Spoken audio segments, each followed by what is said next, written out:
Graças e paz, irmãos. Prazer estar aqui mais uma vez. Seja nosso Deus em tudo louvado, bendito, porque Deus é bom. Deus é bom e a sua misericórdia dura para tudo sempre. Amém? Minha gratidão ao Eterno por tudo, pelo seu favor. Quero louvar a Deus pela vida do nosso pastor Silas, nos franquear o púlpito, pastor Silas. Obrigado, pastor Dilton. Deus continue abençoando o senhor, sua casa, pastor Josiane, ministério da Isabela, que assim seja, em nome de Jesus. Abra sua Bíblia, 1 Reis 18. Meu brother, pastor Lucas. Tá estiloso, varão.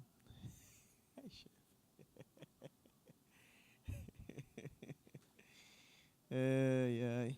1 Reis, capítulo 18.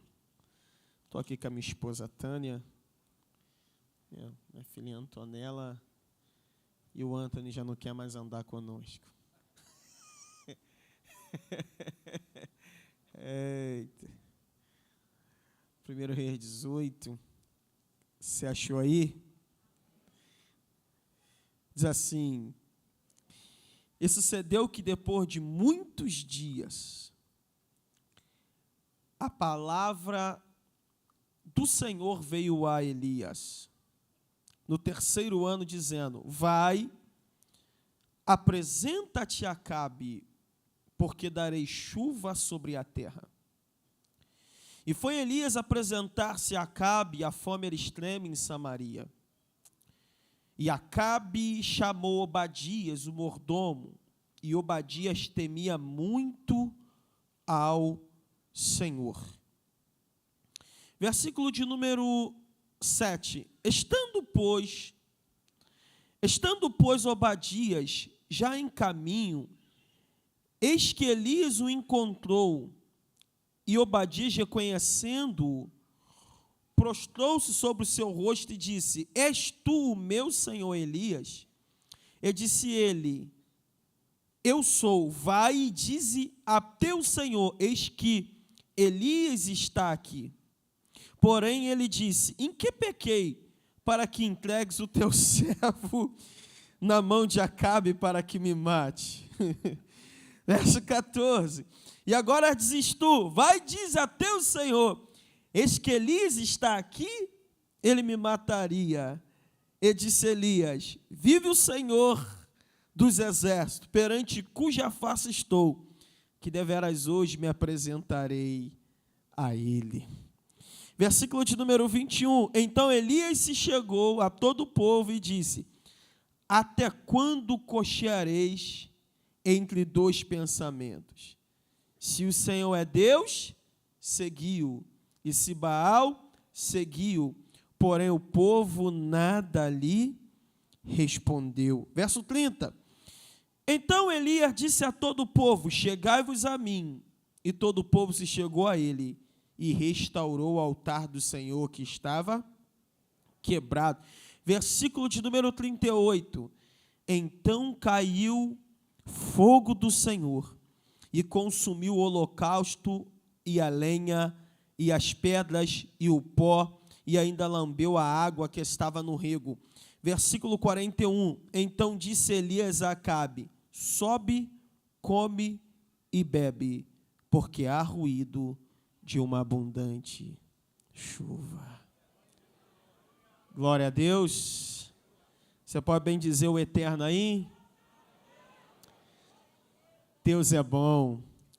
Deus é bom, a sua misericórdia dura para sempre. Queridos, nesse texto aqui, muito conhecido de boa parte dos que estão aqui, permita-me voltar lá atrás aqui, só para reviver aqui a história. Nesse período aqui, havia 3 anos que não chovia sobre a nação de Israel, Reino Norte. 3 anos sem chuva.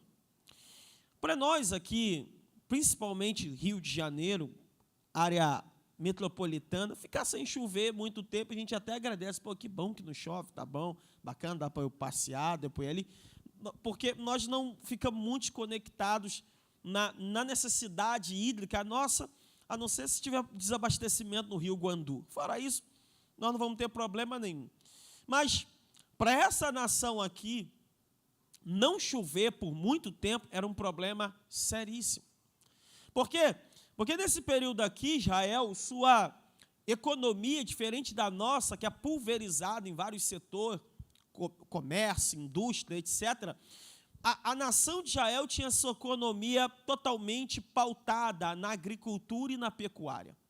Então, não chover para eles, além de gerar um problema climático, ambiental, também era um problema de desabastecimento alimentício e, por fim, também um problema econômico.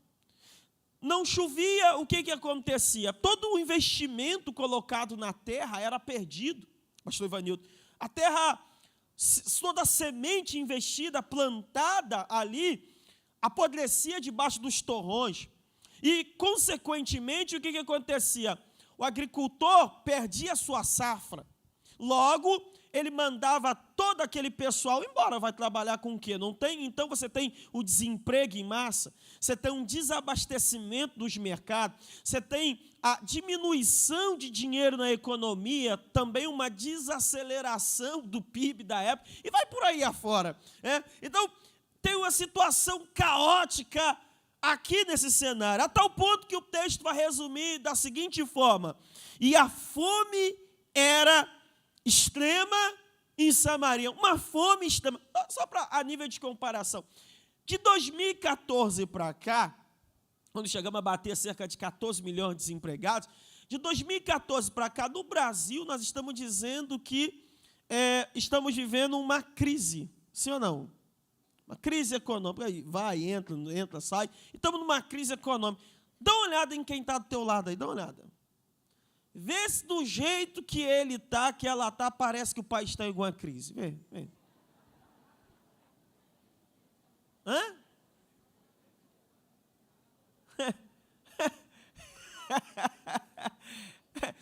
Quem tomou café hoje, levanta a mão. Meu Deus. Quem almoçou hoje, levanta a mão. Ah, se aquela churrasqueira falasse, hein? Quem lanchou, levanta a mão depois de todo... Meu Deus do céu. Quem vai jantar ainda? Meu pai. Eu vou parar por aqui para eu não ficar escandalizado. Veja, e nós dizemos que estamos em uma crise. Mas isso aqui, não desprezando a realidade da nossa nação e de alguns, mas o texto aqui diz que a fome era extrema, era uma situação intransponível, uma situação complicadíssima. Só que no meio desse cenário aqui, Deus disse: vou mandar chuva sobre a terra. Vou fazer chover. Chuva aqui é sinal da bênção de Deus. Chuva aqui é sinal do favor de Deus. Chuva aqui é sinal de um novo tempo, uma nova história, de Deus abrindo porta, de Deus fazendo milagres. E Deus disse ao profeta Elias que iria mandar chuva sobre a terra. Só uma pergunta aqui bem simples: quantos querem viver um novo tempo de Deus?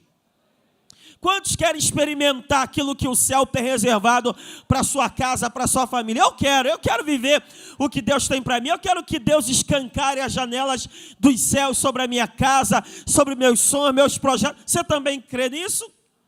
Então vamos analisar qual foi o processo que Deus se utilizou para trazer um novo tempo para Israel. Você sabe que Deus abençoa. Só que Deus abençoa por meio de princípios. Então vamos ver aqui as instruções de Deus para vivermos um novo tempo. Primeiro, Deus chegou para o profeta Elias e disse assim: Elias, apresenta-te a Acabe que eu vou dar chuva sobre a terra. E o texto começa assim, veio a palavra do Senhor a Elias. Primeira coisa, se eu quero viver um novo tempo de Deus para a minha vida, eu preciso ouvir o que Deus está falando. Ouvir aquilo que Deus está declarando sobre a minha vida. Ouvir a voz de Deus é extremamente necessário para viver um novo tempo. Por quê, pastor? Porque se eu me guiar apenas pelas circunstâncias, as circunstâncias podem me dizer que é impossível. Se eu me guiar apenas pelas circunstâncias, as circunstâncias podem dizer para mim que não chegou o tempo. Se eu me guiar apenas pelas circunstâncias, as circunstâncias vão dizer para mim que aquilo não é para mim. Mas se eu me guiar pela palavra de Deus, Deus vai gerar fé no meu coração. Se eu me guiar pela palavra de Deus, a palavra de Deus vai me mostrar como viver um tempo de um milagre num período de escassez. O segredo para ter uma vida abundante, viver um novo tempo, é ouvir o que Deus está falando. Por isso que 7 vezes em Apocalipse a Bíblia diz: quem tem ouvidos, o que o Espírito diz. Então eu preciso ouvir a voz de Deus. Por isso disse o salmista no Salmo 119, verso 105, lâmpada para os meus pés é a tua palavra e luz para os meus caminhos. Eu gosto do que Deus diz lá no Salmo de número 81, quando Deus diz assim: se meu povo me escutasse, se Israel andasse nos meus caminhos, eu rapidamente abateria seus inimigos. Eu lhe sustentaria com um trigo mais fino e com mel saído da rocha. Veja, irmãos, Deus está dizendo: se meu povo me escutasse. A questão não é o que Deus quer fazer. A questão é: eu estou com os ouvidos abertos para aquilo que Deus quer realizar. Então, o primeiro passo para viver um novo tempo, ouvir a palavra de Deus. Que bom que você está aqui ouvindo a palavra. Que bom que você está aqui com os ouvidos abertos para aquilo que o Espírito Santo está falando aqui essa noite. Segundo ponto que eu vejo aqui, Deus chegar para Elias e dizer assim: Elias, apresenta-te a Acabe, porque darei chuva sobre a terra. Segunda coisa, para você viver um novo tempo, usufruir das bênçãos de Deus, você precisa aceitar o desafio. Irmãos, Deus poderia ter dito para o profeta assim: Elias, vou mandar chuva sobre a terra. Acabou. Mas Deus falou assim: não, eu quero que você faça uma coisa. O que é? Vai lá falar com Acabe. Aqui que está o problema. Quem era Acabe? Acabe era um rei bonzinho. As amizades dele, demônio, capeta. Acabe era um problema sério. A dupla Acabe e Jezabel era um problema sério. Como é que eles gostavam de profeta? Assado, decapitado, apedrejado. Era um problema sério. E tem um detalhe: tem cerca de 3 anos que Acabe está à caça de Elias, procurando o profeta para exterminar. E Deus chega para o profeta e diz assim: eu vou dar chuva, mas eu quero que você enfrente esse desafio. Vá falar com Acabe. Sabe o que eu aprendo aqui? É que um novo tempo é precedido de desafios. Qual é o desafio que você precisa encarar para Deus liberar aquilo que você necessita? Qual é o desafio que você não pode continuar se escondendo dele, correndo dele, porque você precisa encará-lo para viver aquilo que Deus tem para a sua família, aquilo que Deus tem para a sua casa, aquilo que Deus tem para o seu negócio? Qual é o desafio?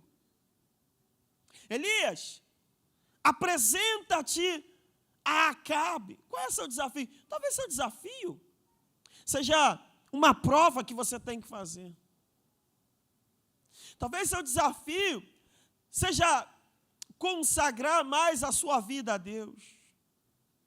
Talvez seu desafio seja investir mais tempo em oração. Deus não removeu o desafio para trazer um novo tempo. Deus disse: apresenta-te a Acabe, porque eu vou dar chuva. Encare seus desafios. Não corra dos seus desafios. Após esse desafio, tem bênção de Deus para a sua vida. Tem milagre de Deus para você. Talvez a única coisa que está separando você de um novo tempo é esse desafio que você está correndo dele. Você está olhando para ele e está dizendo: isso é grande. Você está olhando para ele e está dizendo: é maior do que eu. Você está olhando para esse desafio e está dizendo: isso vai me engolir. Mas quem é que está mandando você ir? Não é Deus? Se é Deus, meu irmão, parte para dentro, como diz o bom carioca. Se é Deus, avance, porque se Deus está dizendo, Deus vai garantir a vitória na tua vida. Encare seus desafios. Deus vai estar com você em qualquer circunstância. Deus estará com você em qualquer problema. Terceira coisa que temos aqui: se eu quero viver um novo tempo, eu preciso caminhar com convicção. Repita após mim, por gentileza. Caminhar com convicção. Veja, Deus disse a Elias, apresenta-te a Acabe. Aí Elias está indo procurar o rei Acabe. Elias vai se deparar com um homem chamado Obadias. Obadias era mordomo de Acabe, trabalhava lá no palácio. Ele era um homem bom que trabalhava num lugar ruim. Mas o texto diz que Obadias temia muito ao Senhor. Era crente, homem de Deus. Aí, quando Obadias enxerga Elias, ele diz assim, opa, é meu senhor Elias? Sou eu sim. Oh, que bom te ter aqui. Elias chega para ele e diz assim, olha, avisa teu senhor Acabe que eu quero falar com ele. Obadias, faz isso não, rapaz. Não entra nessa não. Ele tá te procurando para te destruir. Tem um tempo, rapaz, tu não sabe o que eu fiz? Eu escondi os profetas na caverna, sustentei com pão e água, quando Jezabel os matava. Tu ainda quer me botar numa furada dessa? Não vai nessa não. Veja, irmãos, Obadias queria o bem de Elias, sim ou não? Obadias tinha razão no que ele estava falando, sim ou não? Mas quem foi que mandou Elias falar com Acabe? Deus. É por isso que, se eu quero viver um novo tempo, eu tenho que caminhar por convicção. Por quê, pastor? Porque às vezes as circunstâncias e até as opiniões vão parecer contrárias.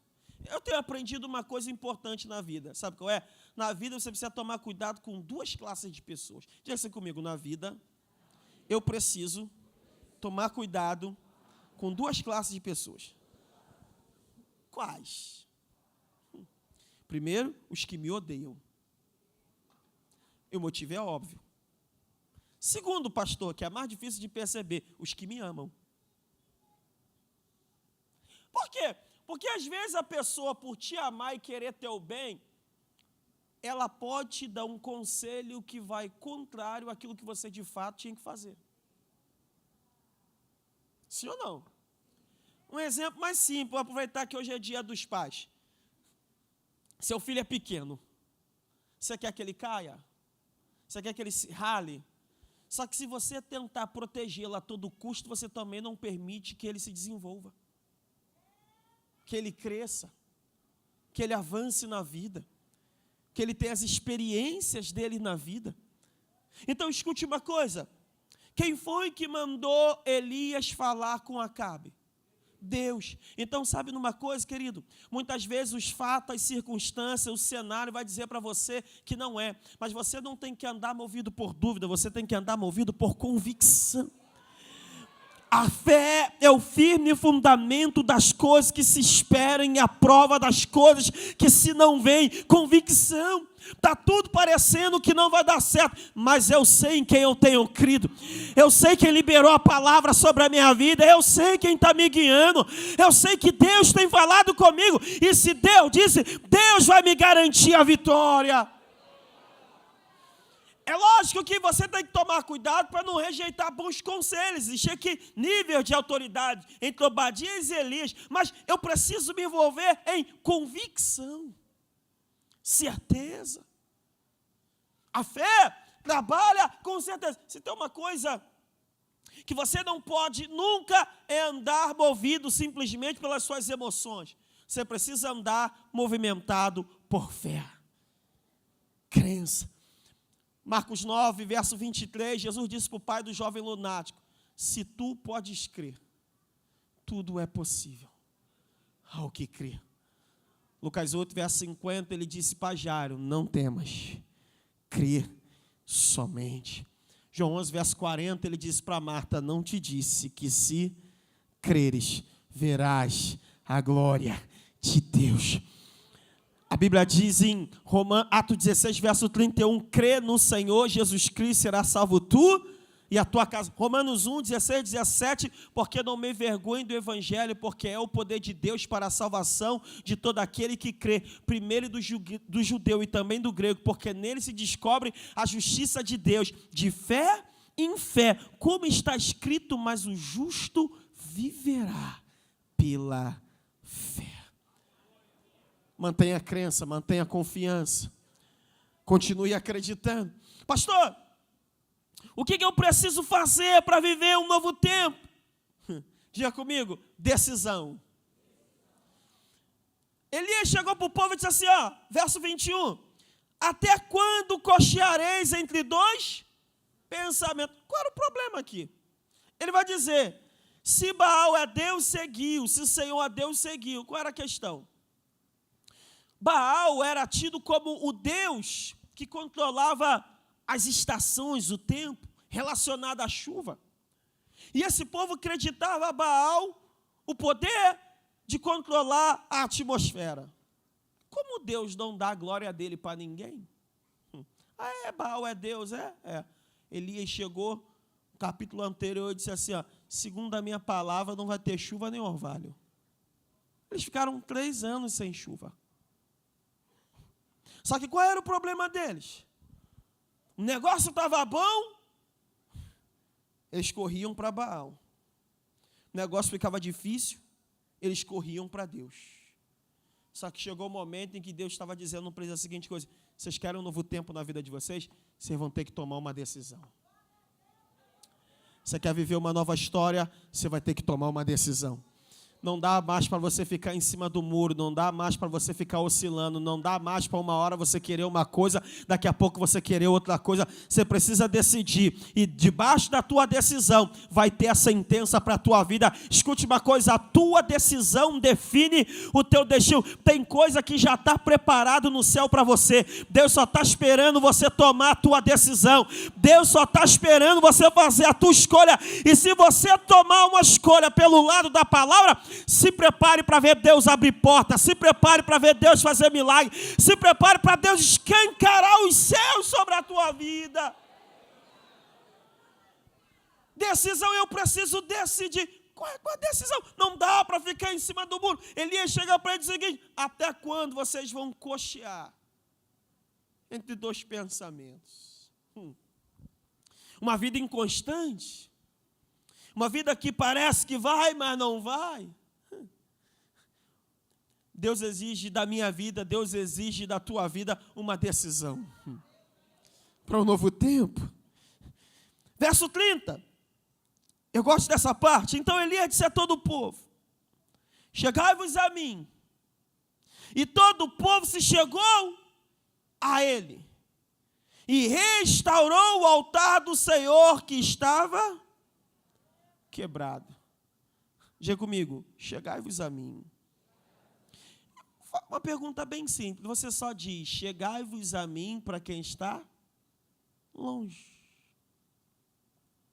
Elias aqui representa a autoridade de Deus. Elias aqui é o homem de Deus, o profeta de Deus. E o profeta de Deus está dizendo para o povo dele, ali naquela época: chegai-vos a mim. Sabe, eu tenho entendido que muitas vezes eu tenho perdido muitas bênçãos de Deus porque eu estou longe. Longe do lugar que Deus me quer, longe da posição que Deus me quer, longe do propósito que Deus me quer. Chegai-vos a mim. Às vezes, até na igreja, veja, eu sei que você vem, ouve a palavra, você é abençoado, recebe uma porção, adora a Deus, você vai: opa, que bom, estou lá na DEVEC, ouvindo a palavra, recebendo de Deus. Mas, sabe, você sabe que Deus te queria muito mais envolvido, Deus te queria trabalhando muito mais, Deus te quer colaborando muito mais. Talvez você esteja aqui sentado ouvindo a palavra, mas você tem um talento tremendo para ajudar com crianças, para semear a palavra na vida dos pequenininhos, e Deus está dizendo para você: chegai-vos a mim, chegue mais perto, eu tenho coisa para fazer na sua vida, você está um pouquinho distante do meu propósito, você não está tão longe, mas não está tão perto. Qual é a proximidade que eu preciso ter daquilo que Deus tem para a minha vida? Sabe, quando você está no lugar que Deus te quer, o que Deus tem para você te alcança. Você pode dizer isso para alguém perto de você? Quando você está no lugar que Deus te quer, o que Deus tem para você te alcança.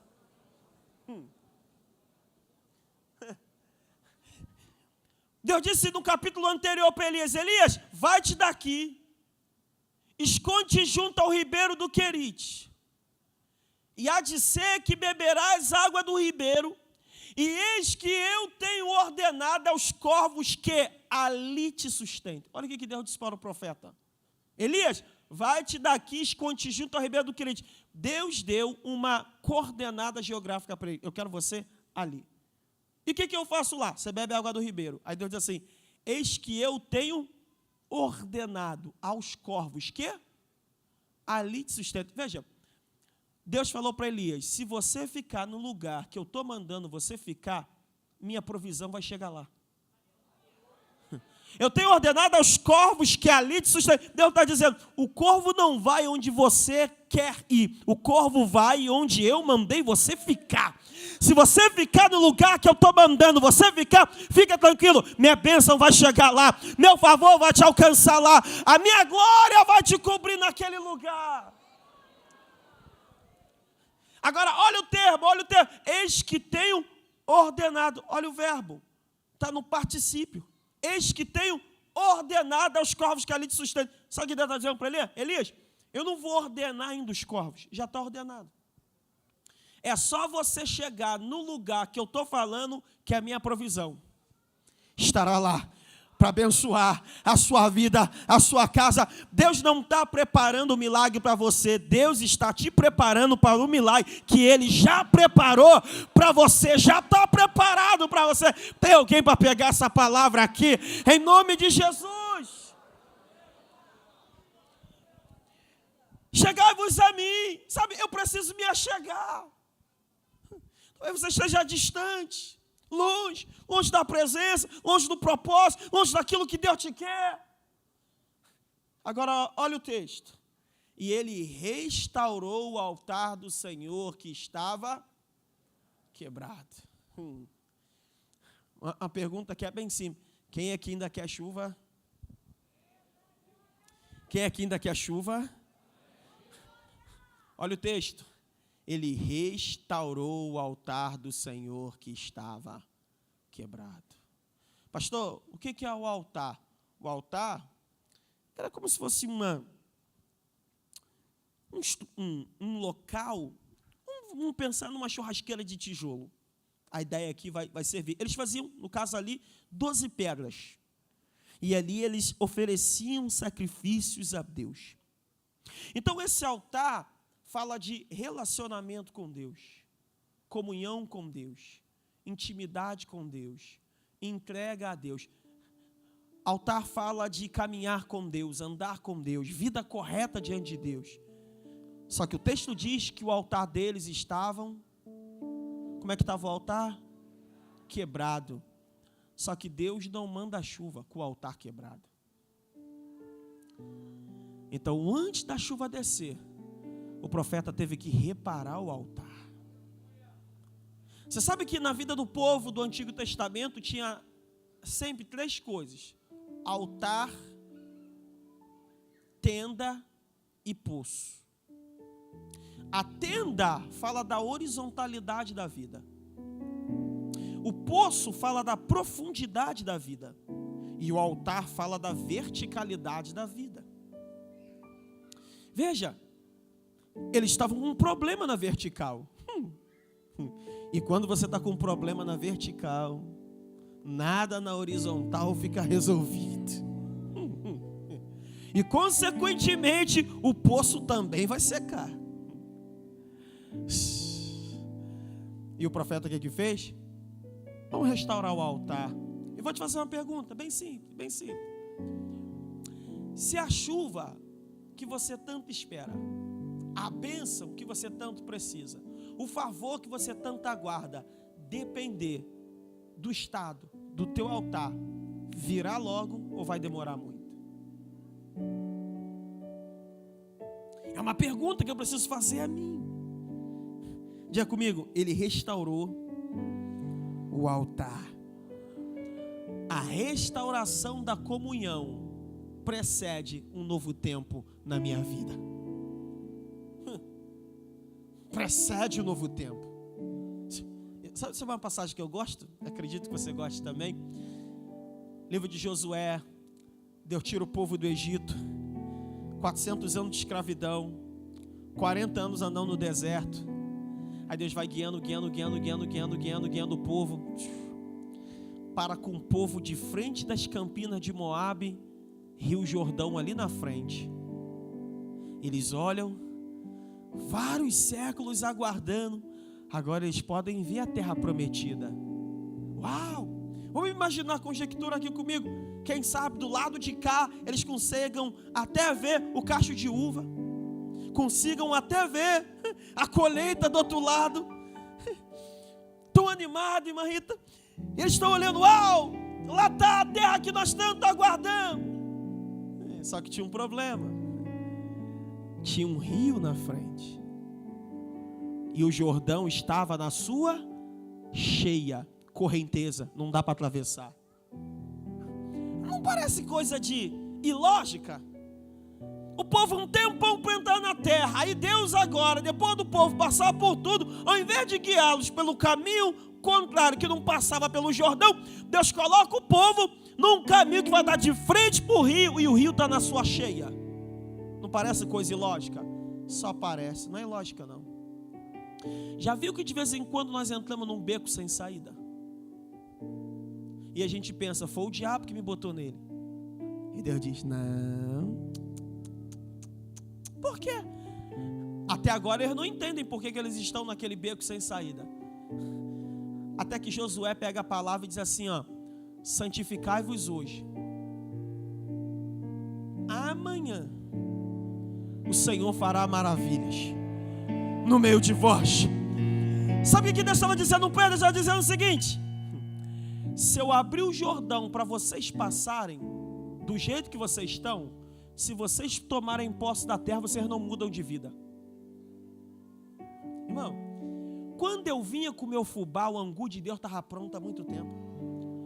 Deus, se o Senhor me abençoar, então vou fazer tudo correto. Negativo, Deus está dizendo, se eu fizer você entrar, já é esse tempo todo, você não mudou.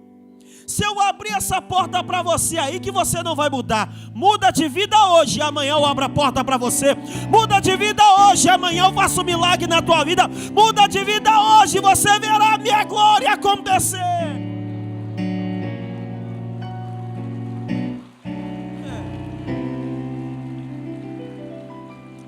Ele reparou o altar que estava quebrado. Escute. Só que o altar precisa de quê, pastor? Diga comigo. De oferta, de sacrifício. Irmão, é que adianta uma churrasqueira ser um bife de ancho, ser um pão de alho? É nada, né? O altar tem que ter sacrifício. O que é que eles colocaram aqui? O que o texto menciona? 3 coisas são mencionadas aqui. Diga comigo. Holocausto, água. Não foi colocado, mas o texto me parece que não foi colocado, mas o texto menciona no verso 36, oferta de manjares.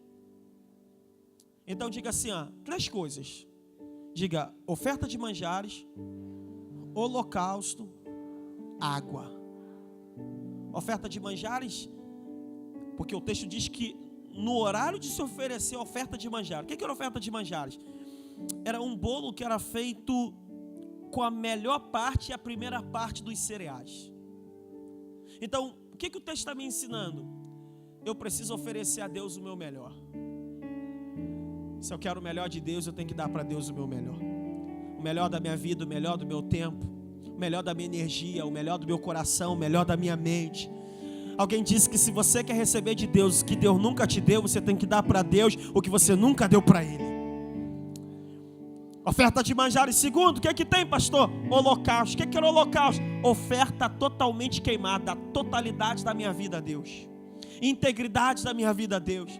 O fogo de Deus precisa consumir toda a minha vida, todo o meu tempo, todo o meu ser, totalidade da minha vida a Deus. Terceira coisa que eles colocaram no altar, diga comigo, água. Diga, água. O que eles mais tinham falta? O que eles mais tinham falta? E o que eles estão colocando? Eles botaram 4 baldes. Elias olhou e falou, não, tá pouco, bota mais 4. Botou 8. Não, tá pouco ainda, bota mais 4. 12 cântaros de água.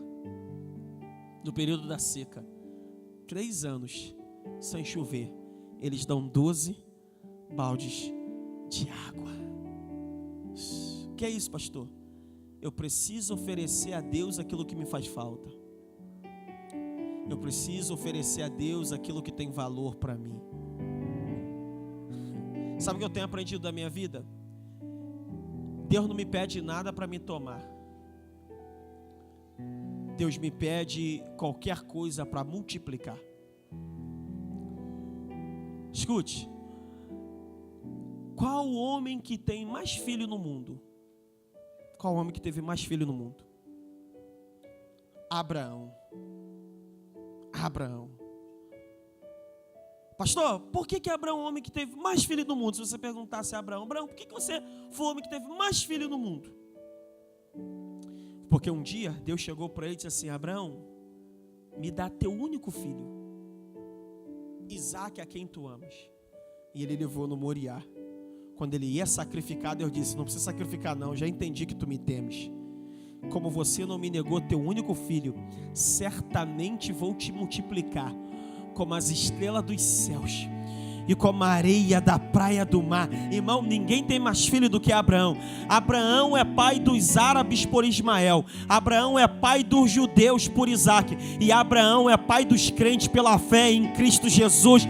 Por quê, pastor? Porque Abraão entendeu a dar para Deus aquilo que tinha valor para ele. Ei, quando eu pego o meu pouco, coloco na mão de Deus, Deus pega o muito dele e manda para minha mão. Quando eu pego a minha vida miserável e entrego para Deus, Deus me devolve em vida eterna. Deus não quer tomar nada teu.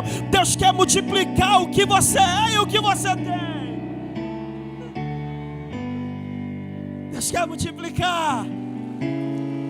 Aleluia. Deus quer multiplicar. Agora, como é que Deus vai reagir a tudo isso, irmão? Tem altar restaurado. Tem altar restaurado aí? Tem sacrifício no altar? Agora, o que eles estavam esperando primeiro? Qual foi a primeira palavra que Deus disse a Elias? Chuva. Mas antes disso, Deus mandou o quê? Fogo. Por quê, pastor? Porque a chuva é a bênção de Deus, símbolo da bênção de Deus material aqui no texto. Só que aquele povo não estava precisando só da bênção material. Aquele povo estava precisando de uma experiência com Deus que pudesse reacender a chama do coração deles. Aquele povo estava precisando ver a glória de Deus outra vez. Aquele povo estava precisando ser sacudido pelo poder de Deus. O que Deus fez? Deus fez o fogo descer sobre o altar. E quando o fogo desceu sobre o altar, o povo gritou: só o Senhor é Deus. Só o Senhor é Deus. Só o Senhor é Deus. Deixa eu dizer uma coisa para você, meu irmão. Por mais que você dê uma educação de qualidade para o seu filho, é muito bom. Por mais que você dê uma condição financeira para sua casa, é muito boa. Por mais que você possa ter um nível social bacana, isso é maravilhoso. Nós buscamos isso, cremos nisso e pregamos isso. Mas até que a tua casa veja o fogo de Deus descer sobre o altar, eles não vão reconhecer que só o Senhor é Deus. É quando do nosso coração a chama arde, independente das circunstâncias. É aí que nossos filhos, a nossa casa reconhecem: Deus é Deus em qualquer circunstância. Deus é Deus com chuva ou sem chuva. E eu quero declarar o fogo de Deus acendendo a tua casa, acendendo a sua família, acendendo os seus filhos. E Ele dizendo que só o Senhor é Deus.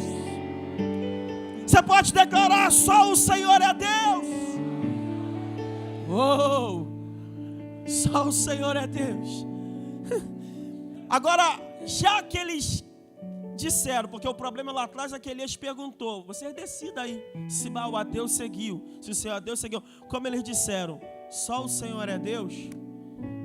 Aí o profeta diz assim: eu ouço o ruído de uma abundante chuva.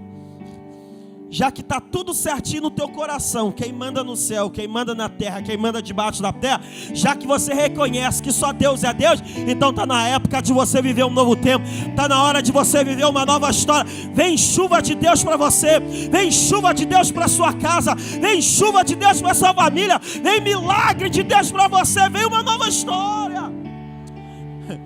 Agora escute isso aqui: quantos baldes de água eles colocaram no altar? 12. Quanto eles receberam? Quantos baldes de água eles botaram no altar? Quanto eles ganharam de volta? Um temporal. Aí nós ficamos com medo de colocar o que somos, o que nós temos na mão de Deus, pensando que Deus precisa de alguma coisa. Nossa, Deus está dizendo para mim e para você: me dá tua vidinha aqui. Me dá tua vidinha aqui. Essa vidinha miserável que tu fica pensando que é tudo, mas tu não está com nada. Coloca na minha mão, vou te devolver vida e abundância. Coloca na minha mão, vou te devolver vida eterna. Coloca na minha mão, vou te dar paz. Coloca na minha mão, vou te dar prosperidade. Coloca na minha mão e você vai ver o que é uma vida feliz, o que é uma vida abundante, o que é uma vida verdadeira. Deus tem um temporal para você. Você crê nessa palavra? Vem um tempo de chuva, receba essa palavra em nome de Jesus. Deus te abençoe.